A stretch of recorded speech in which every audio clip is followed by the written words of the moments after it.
Welcome back to Full Disclosure with Christian Thayer. You guessed it yet again. I am your host, Christian Thayer. Somehow we made it to episode number 4. We still haven't gotten canceled.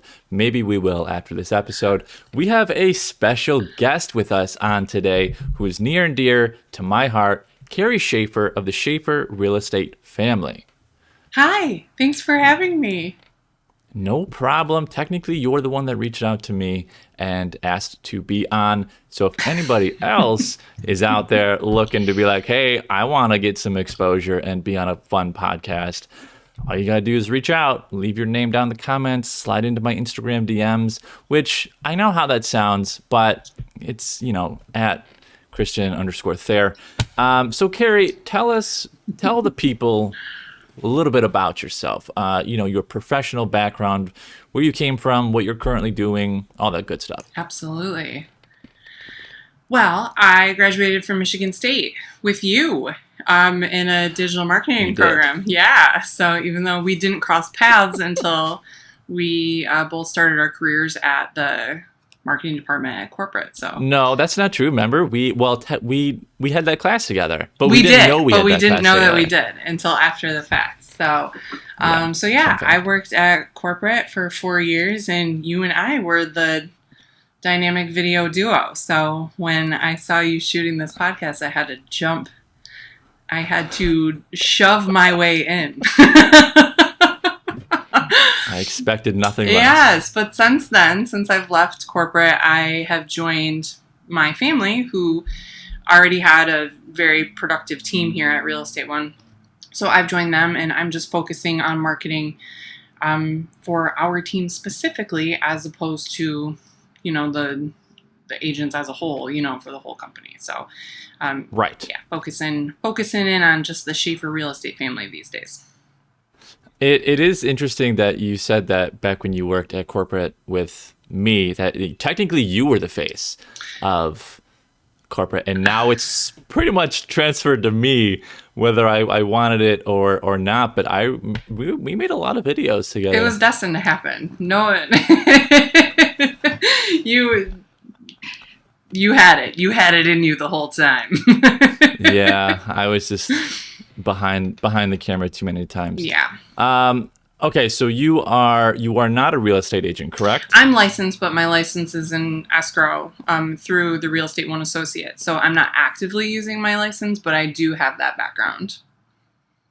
You heard it here first, folks.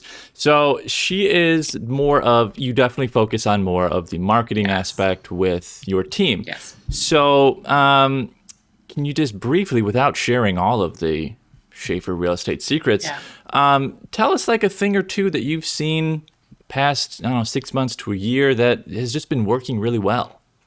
Yeah. Happy to. I think a big thing for us, especially just going through this whole year of uncertainty. But this time last summer, or at least when we were shut down, I believe our industry was shut down for about 6 weeks or so. You really start to see social media as a huge way of connecting with people. And my husband, who I work with, really started focusing on stories, Facebook stories specifically, because that's just kind of where his base lives. There are other agents that I follow in our company too, on different social media platforms as well. And they are just killing it on, the social media game too. And that has been so lucrative for our business this past year. And it's allowed us to keep connecting with people in a way that would have been really challenging otherwise. So that was a huge thing for us. Yeah. So Facebook stories is basically what I got, which is so interesting because if you're listening to this podcast and you have watched any of my videos where I tell you certain things that you need to be doing, Facebook stories is pretty much always on that list. It's always at the top, and you heard it here first, folks. Yeah. They're doing it and it's working.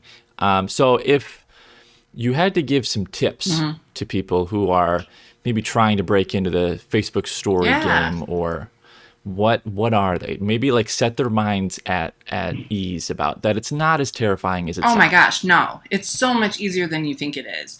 Especially when it comes to content. I think the only adjustment is just you have to kind of put yourself in this like content centric mind and think like, what are people going to be interested in? But don't stress out about it, because people are interested in so much more than you really realize.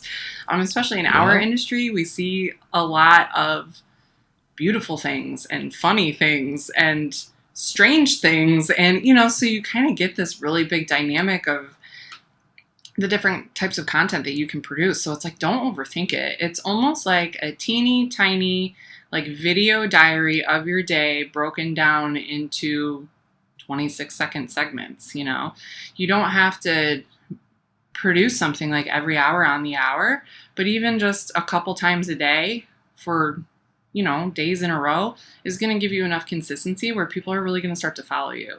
And the more people look forward to your content, the more they're going to be in the loop of what you have going on and why you're really good at what you do.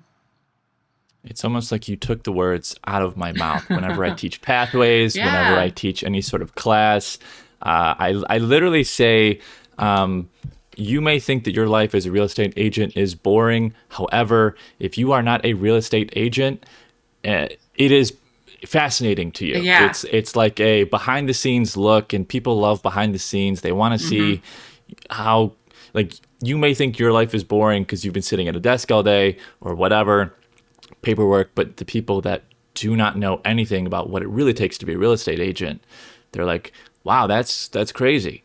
And plus, the thing that I also push is with stories comes transparency. Yeah.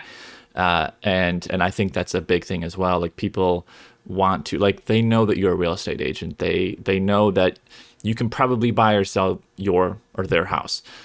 They're really more so probably looking for relatability, connectability. Yes. Like, can I actually connect with this person as a real estate agent? Exactly.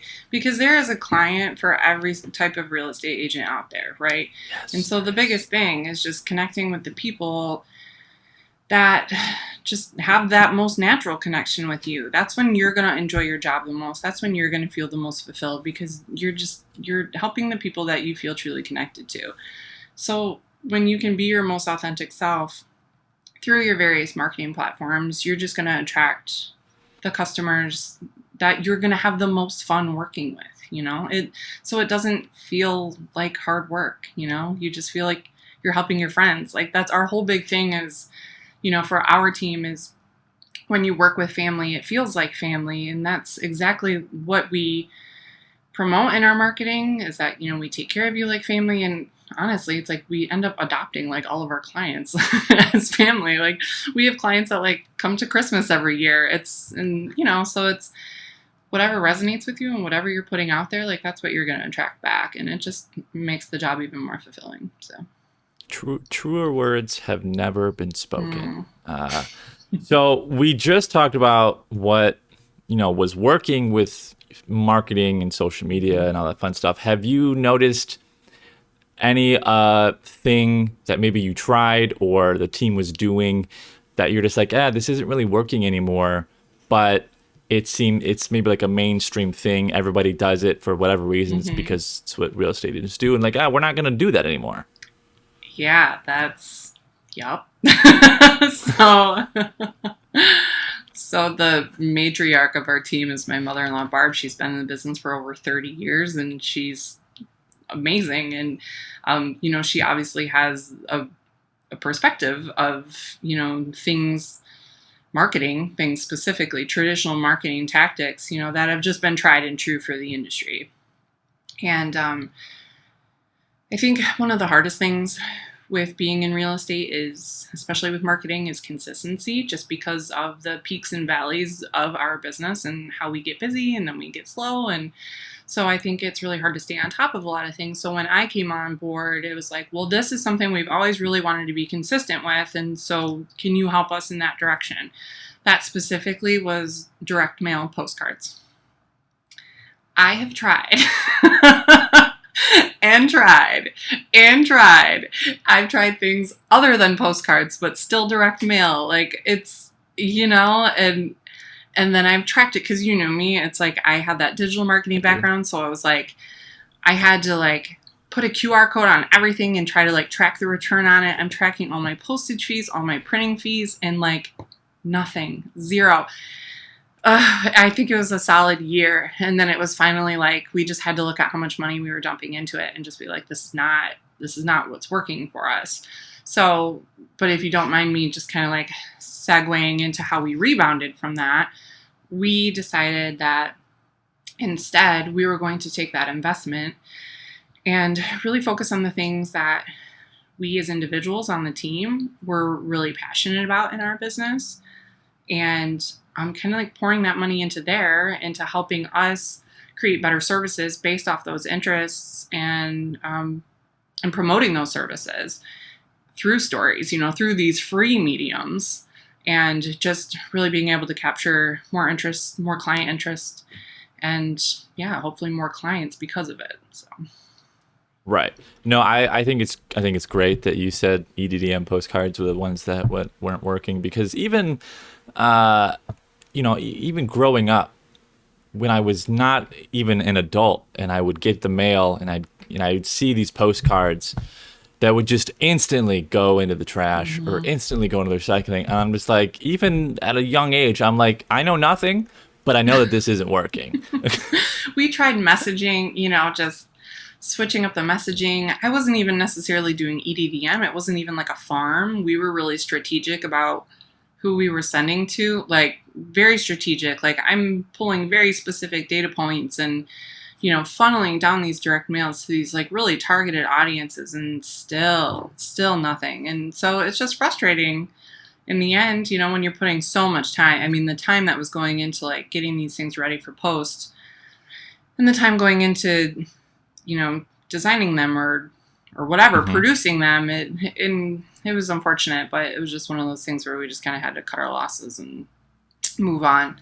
I think another thing that we've been approached by a couple times has been advertising in local publications, specifically like community magazines. Like you'll find, around here, there's like a lot of neighborhood magazines, and the rates on that, we were like, because you're kind of like locked in for quite a while, so it's a really big investment. And, they're like giving me these stats where it's like 95% of recipients read this cover to cover. And I'm like, how do you know that?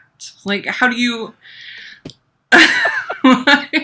They're just like they're also at the doctor's office while that person is reading that magazine that they're... Yeah. So I don't know. And it was the same thing. We considered it for a minute. And then we, as recipients of this magazine, were like recognizing our own behaviors. And it's like, oh, when this comes in the mail, first thing we do is put it in the recycle bin. So, things like that. We've just recognized for us that traditional advertising isn't necessarily going to work for us. So there's kind of two ways that I think we've kind of like compartmentalized it down, where it's like, how do we market to people that know us, and how do we market to people that we've literally never met before? And I think we're just focusing in those areas and expanding on those. Have you found a technique or marketing tool that has just been really good at getting new clients? Yeah.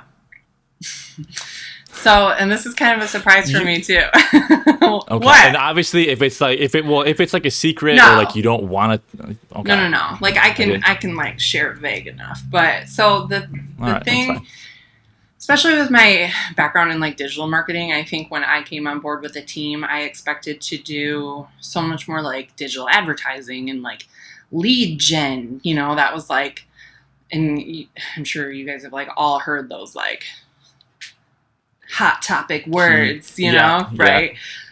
Key yes, words. the key words. But like I've literally done none of that. So what was the most surprising to me is that the thing that's been the most successful for us getting new clients is a solid, beautiful, physical listing presentation.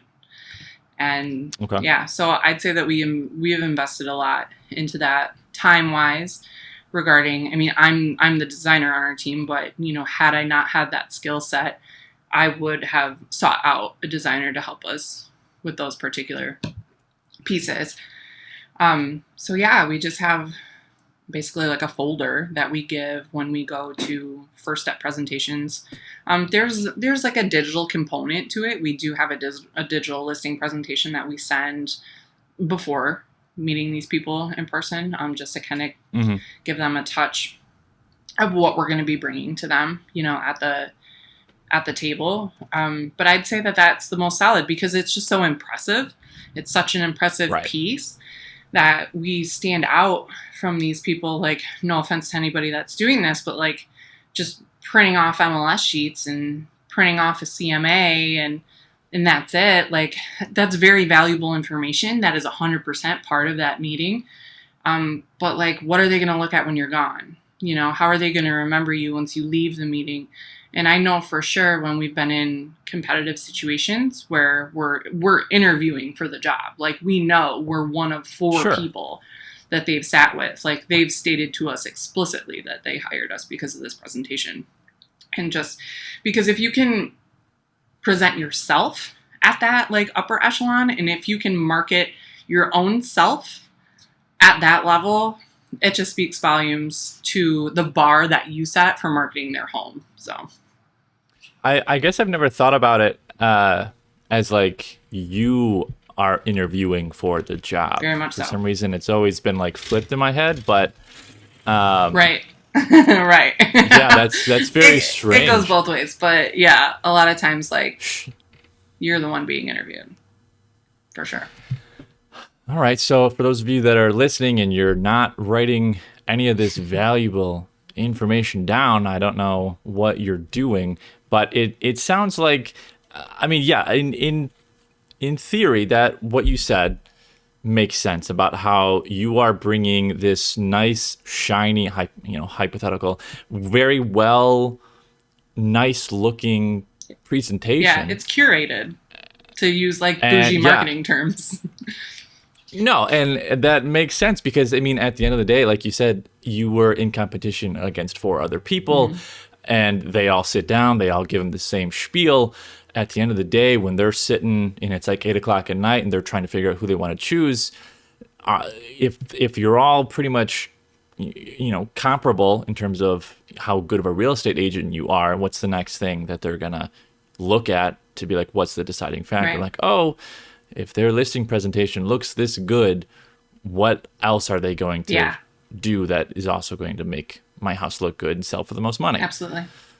I mean, some people, it just comes down to price and that is what it is. But then we can circle back to like that authenticity factor, right? Where it's like, you're going to attract the people that want to do business. That's another big thing we say too. It's like, we want you to work with us because you want to work with us. So if it's not a fit for those other reasons, it's like, it's okay. It's okay. There's someone out there for everybody, and you just keep representing yourself in the best way possible, and it's going to come. And then from there, you get that listing presentation. The people that value what you put into presentation and marketing, they recognize that and they jump on that opportunity. And then we just like hit them through every other step. We're like, oh yeah, we're gonna wow you this way and this way and this way. I mean, at that point, it all comes down to just service and professionalism and all these other value bombs that we can give you. But like when we get to the end of the day, when we get to the closing table, now it's like the referrals, right? So that's how, and that's just how you expand the network, right? Like, we got this one client because we had this solid listing presentation, and now she told her daughter about us, and now, her girlfriend, it's like, that's how it happens. That's how it all. That's how it works. So I guess to sum that all up, of like, from not using EDDMs to making a solid listing presentation, it sounds like a piece of advice to agents out there would be to not try and use every available piece of marketing that you have, and focus on the stuff that you actually need. Yeah. And make that as good as possible, right? Well, and that's how it all started for us too. Like, we could only run a solid direct mail campaign when we had all those other components in place anyway. So the listing presentation started first. And then it comes down to, and kind of once you have all of that stuff like segmented out, then, you can market your pricing strategy and your marketing strategy, but those are all pieces of the pre-existing listing presentation. So like once you have that bigger, like essential foundational piece built, you can expand from there in whatever way makes sense to you. I mean, so many agents have a solid direct mail campaign that's working for them. They have a farm that is like feeding their business, and that's fabulous. But if you have that listing presentation, then you can like pull pieces from that to like reinvigorate your marketing in other ways too. So for us, it's just the gift that keeps on giving. And we add to it at times, but for the most part, like the content that's in there is super evergreen. Like I haven't had to really revamp a piece of it since we made it because, the values and the strategies that we bring to market homes don't change, Right. So one of the things that I'm going to guess that some agents might be thinking to themselves right about now, or maybe they already had this thought is, I'm one agent. I don't have a team. I don't have a designer. Right. I don't have a design background. What do I do? Where do I go that are easy to use, like free software, free services? Do you have any tips that you could send these people that maybe don't have a designer at their disposal? Yeah. I'm just trying to think of some tools that like I know that I use on a regular basis. I mean, Canva is like a big one for those agents in our office that don't have that design experience. I know that they're all leaning on that product very heavily. It's a free product and it does make it so easy. I mean, reach out to the marketing team too, or whoever the marketing representative in your office is, if you have one of those, and see if they have any tips or if they have any resources. You might have a budding designer on the team that's willing to kind of flex those muscles and do some work for you too, if they find that fulfilling and if that's part of their job description, right? So that's always an availability. And if not, I would just reach out there. And I mean, gosh, other options would be just like young students that have the background and that need the experience. Those are all just really good outlets. But I think when it comes to like DIY and software, like Canva's probably your go-to for that kind of stuff. I would agree. Yeah. Yes, I would definitely agree on that. Yeah. So when it comes to like marketing ideas, marketing strategies, how you're figuring out, all right, I'm going to maybe try this new idea out. Where are you looking to get that inspiration to like figure out like, oh, I'm going to maybe try this? Yeah.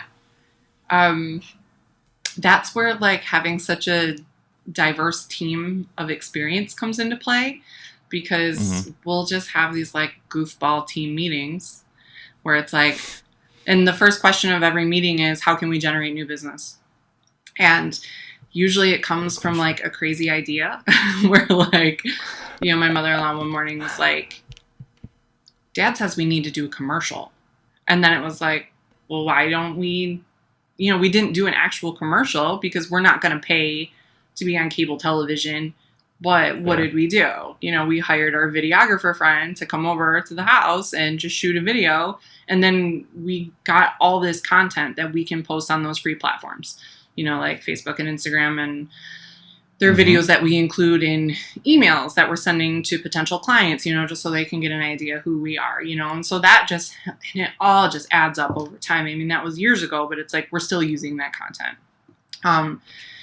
Another thing is like, we're trying to be really good about like client follow-up and keeping those relationships going like well beyond the closing table. And, so it's like, how can we connect with these people still, after the fact? Like, what value do we present just beyond selling you a house? And so we try to come up with like really fun ways of like dropping off things at their doorstep or having packages mailed to them, things that would just, make them smile and keep our names in their mind. And you'd be surprised where it's like, you come up with this silly idea of this thing that you can go drop off on their doorstep. And then it's just like the feedback that you get from it is crazy.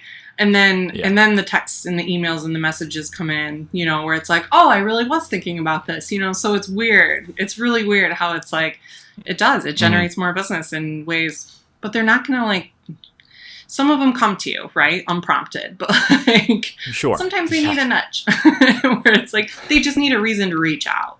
And so the more that you're connecting with them, the more opportunity they have to be like, oh, well, now I have a reason to reach out. They didn't forget about me, right? So. Right. Yes, I would. That's a good answer. Those are chock full of knowledge here today, folks. I don't know what you're doing, but if you're not paying attention, what's going on? So we talked a lot about marketing. You know, that's what you do. However, let's just quickly talk about what you're seeing in the market. So it's basically August 11th right now. Yeah. We've solid 7 months, basically halfway, call it that. Yeah. What have you guys been seeing the first 7 or so months, and what are you guys sort of expecting for the remainder of the year? Okay, good question. I don't think we really had an idea. We had like really high goals this year just based on volume and everything last year. And just because inventory was so tight, it was really hard to make that happen at first. So definitely a slow start for us in the beginning, just because we do have so many buyers. We're not just like solely listings. But we definitely saw a lot more inventory come on the market like right after Memorial Day. And then we had like our regular summer push, and our numbers over like May, June, July were right on par with where they were last year, which was a very productive year. So we had like a really heavy summer. Inventory was still really tight. So our listings were like flying off the shelves, ultra competitive. You know, we're getting well above asking on everyone, you know, like you basically just like tell your clients to move out for the weekend, get 60 people through the house, and then just present offers on Monday, right? Like that's just kind of how we've been doing it. And so we're still seeing that, but the pace is slowing just a little bit. It's not as cutthroat for buyers right now, thank goodness, because like it's a lot for them to handle, and to like keep their mindset up and to keep them positive while it's like, you know, some people are just going above and beyond what they're willing to pay for a home right now. And, you know, and not everybody has clients that are capable of doing that. So it's like just to keep them positive. But it does feel like it's loosening up a little bit in a good way for buyers, you know, where it's, you know, homes are staying on the market just a little bit longer. So it's like you don't have to drop everything and run into a house right away. Like you have the weekend to go and see it. So that's been good, but listings are still really great too. You know, we're still seeing multiple offers. I mean, for example, we had a listing, we just accepted an offer on Monday for it. We had just as many people through the house as we typically would, but we had 3 offers instead of 20, you know, because we've seen that. Yes. But 3 offers is great too. So right? That is. So it just feels like it's slowing to a little bit more manageable of a pace right now, which is welcomed, you know, for us personally.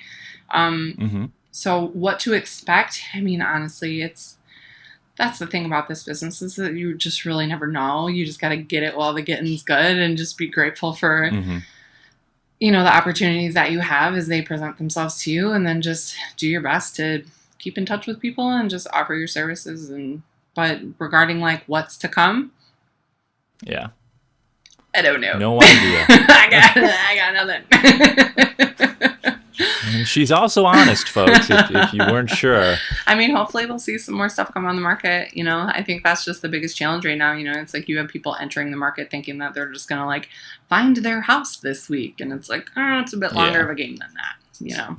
But so there's a lot of coaching in our jobs right now, you know, just really giving realistic expectations about like what's going to happen in this market right now, you know, while you're shopping for a home, and on the other side too, when you're selling, what that's going to look like. And so just maintaining those expectations and just being as helpful as you can in the meantime. So do you think that the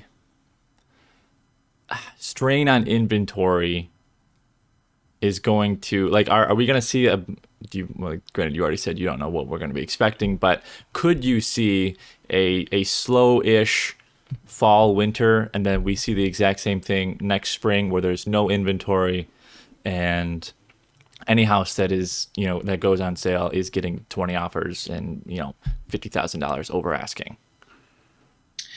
Typically, we do see a slowing in the winter months. Like late winter. It's usually like, like last year we made it through strong, like through December. December was still like one of our best months. And then it's like those early months of the new year that always kind of seem a little bit slow. Weather, oddly, makes such a big difference too. It really does, because it determines like whether or not people can like get outside and go see a house or do the work on the exterior that they want to do before they list, So weather does, like in those warmer winters, we tend to be a little busier. So we'll see how that plays into it. I mean, spring just always pops a little bit too. Hopefully, it won't be so like barren that it's a good word, yeah. That it's just slim pickings, but so we'll see. I don't know. Hopefully, I mean, usually there's like the rebirth of the market in the spring regardless, in any way, because some of that like slower, like staler inventory, it kind of like sits through the winter. So just like anything new that comes on at that point just feels fresh, and and then you have like a whole new generation of spring buyers. Like you see that every time too. So all right. Well, to wrap this up, I have one last question that I want to ask you. And it would be a piece of advice or pieces of advice that you would give to, fairly new agents. Okay. I like those. When new agents come and sit with me, I just like bombard them.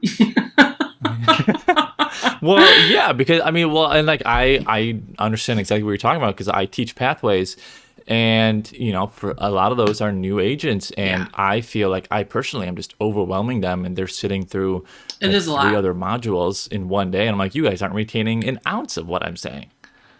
It's a lot. It's a lot to absorb. I'm just trying to think of like when you're very first starting out. It's so important to get a good mentor. So if there's any way for that to happen in your office, whether it be link up with an experienced agent or speak to your manager and see, if you have a specific mentor program in your office, that's going to be so huge. So much of this business is just learning by doing.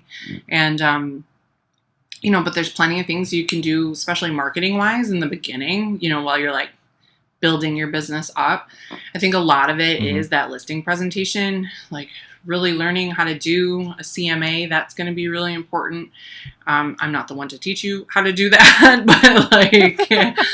but learn how to do a good CMA. I'd say it's like build up your presentation skills, like really build up your confidence, like practice in front of your roommate or your spouse or your dog or whatever. Like the more confident and competent you sound going into a meeting with a potential client, the more credential that you have on that back end, and the more trust that you can establish at that point. So I'd say that's a really big thing. Good to know. I'm not going to lie, you did cut out there, so I didn't hear a lot of it, but I actually just caught like the last 3 words of you talking, but that works. Follow-up question to that, though. Let's say there is a 5-year agent. Yeah. And they are looking to make the jump up to the next tier. Yeah. What do they need to focus on? Like they're good with the listing presentation, or at least they know how to give it. What should a person looking to make that next move be looking at? It's all about client follow-up at that point. And if so much of your time is being spent like on the admin side of things, then maybe it's time to look into help on the admin side, maybe hiring out that work, getting some sort of admin assistant on your end to like keep your funnel moving, because you are the face of your business. You are the reason why your business is what it is. And if you're not following up with your clients, then you're just dropping the ball. I'm not saying we're perfect at this. We are far from perfect from this. And this is something that we're really trying to work on and like become better and better at every single year. So that's the hugest thing. You got to keep in touch with those people. You got to keep them, like, you need to be creating raving fans. And the way to make that happen is that you have to still be in their lives after you close the deal, So that would be my biggest thing. Really, like, amp up that client follow-up game. So whether it be phone calls, mailers, cards, like pop buys where you're like dropping a mom off on their front porch in the fall, like whatever, right? But just like you need to be keeping in touch with the people that have built your business so far, because they're going to be the ones that are going to help you build your business even further in the future. You know, I'm not a real estate agent, but that sounds like very good advice. I hope so. I really hope so. So, you know, that's sort of all the questions I had. Do you have anything else that you want to touch on? So focus on how you're going to market to people you already know. I mean, for example, 80% of our business comes from people that we already know. Like that's a lot. So that's a lot. That's a lot. So that's either people that we've already done business with them before, specifically. People that are just kind of like in our sphere, you know, like my husband was a coach for the longest time. So now the students that he coached are now buying homes. So it might not be people that we interact with on a daily basis, but like those are the people that are reaching out to us through social media, you know, or it's like friends and family, right? But 80% of our business comes from either one of those three categories. So how are you going to market to those people that you already know? And for us, stories is just working. And it's not even like our stories aren't 100% our work life. Like so much of our personal life is in there because like I go to a client's house to like stage their house, and I just so happen to have my tiny 2.5-year-old daughter assistant, and like they feel like they know her, you know, so it just really gives people this like added connection to you. You know, so many people like feel like they know me and I've never met them in person just through following my husband. So correct. So that's been a huge thing for us, marketing to people who you don't know. So that's going to be like really like elevating your brand and elevating your presentation, who you want to be and how you want to represent yourself. And like just having it just exude who you are so you can attract the most authentic client, you know, that's going to make your job more fun and more enjoyable. So by focusing on those, and I don't know, I think the only other thing that like maybe we didn't like expand on that I kind of touched on was just like following the areas of what we do. And like there might be certain things that like you're especially passionate about in the work that we do, and just like really honing in on that and investing in that, you know, like for my husband, he always enjoyed the photography side of things. So he's invested in better equipment and better software. And so now he's just like totally elevated our photography game, which makes us even more marketable. You know, I've always loved the design aspect of things like interior design. And so now, you know, we've launched this whole like staging arm of our services, and that's attracted so much business and just made us even more marketable. So, you know, whatever, there's just so many aspects of what we do in this job that whatever like really gives you joy, like latch onto it and make that the thing that makes you so awesome at what you do. So, yeah. Whatever gives you joy. Who is that? That Netflix? Marie Kondo. There you go. And all the things that don't give you joy, outsource it. Throw them away. So outsource it though. Seriously, like if you're at a point where you have the resources to like offload some of your work to an assistant or whatever, because you're like, ugh, direct mail is like a time suck and I hate it, but it's working for me. Then like have your assistant at the office help you out, man. Like we are not in this alone. Right, you have bigger fish to fry. But it's also an interesting thought because, you know, yes, you work for a real estate team. There are hundreds of thousands of real estate agents all over the state. And yet it's interesting to think about how some things might work for them that maybe don't work for you. Yeah. So like the EDDM. And so it is hard to, I don't want to say give advice, but be like, hey, this is what's working for me. Right. And then somebody that's listening tries it and it doesn't work for them because their sphere is just different. Right. And it doesn't mean that like you're not good at your job. It just means that like that's not your avenue. Right. Yeah. So you just try it, but know when to cut it off. Right. Okay. So do you know who your like your sphere and like your demographic, like do you have a pretty decent idea of like who they are? I'd say there's kind of like two camps right now. Okay. We're seeing a lot of, and I think that's just because of like who we are as individuals in our teams. Like we're seeing a lot of families with 2 young kids that are moving into the bigger home, so we're seeing a lot of that. Or they have 1 kid, we got them their starter home and now they're ready to move up just because, we sold them their first house, right? And so that's just what happens over time. We're also seeing a lot of people that are selling their primary home and moving up to their like retirement place, whether they have a cabin or whatever, so we're seeing a lot of that too. So I'd say that those are kind of like our primaries right now.